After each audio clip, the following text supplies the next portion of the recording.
What links would you go to in order to save your family pet? Your life savings, your family car or home?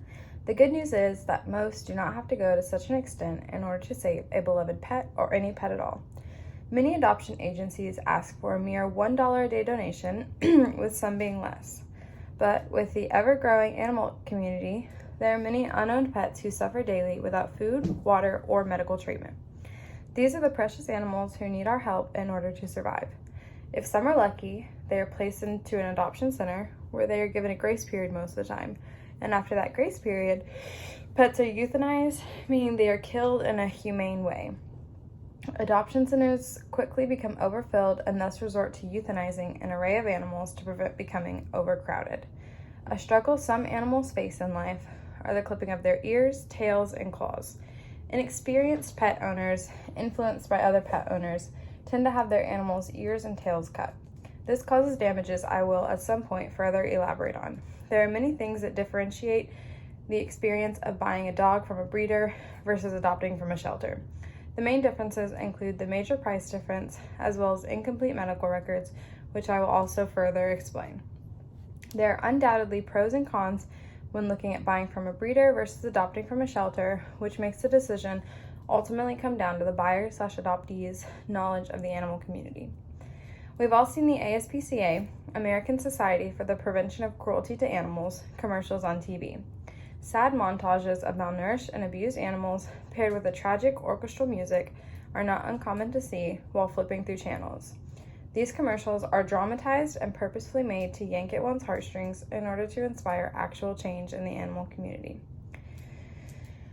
Asking for donations in order to stay afloat, the ASPCA, which is a very well-known animal rescue organization, starts at just 63 cents a day, and rates go up depending on one's financial stability or comfortability. ASPCA 2021.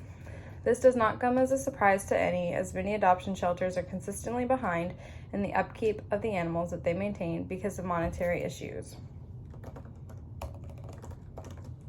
Seeking financial help from ordinary people helps to fund the animal community and make sure animals being brought into shelters are properly cared for. While the ASPCA is not a great animal rescue organization, it did pave the way for many others' existences. The ASPCA was founded in 1866 in New York and is the first humane society in North America. What followed are multitudes of more foundations, such as Animal Aid Unlimited, Humane Society International, and more. Since then, the treatment of household pets, reptiles, and even livestock has drastically improved. What hasn't improved is the population of the animal community. At any given moment, it is estimated that there are roughly 70 million stray animals in the United States of America. PepleCo 2020. The heartbreaking fact of this number is that more than half, if not the vast majority, of these animals will die of starvation, neglect, disease, or by the hand of us through euthanizing them. While it is not expected for someone to be able to knock that number down solely by donating $1 a day, it is emphasized that supporting animal rescue organizations in their excursions to limit animal homelessness is one of the best ways to start. Another way to help the animal community outside of donating to an adoption shelter is to stop the cropping of tails, ears, and declawing. Some owners do it to show dogs in certain breeds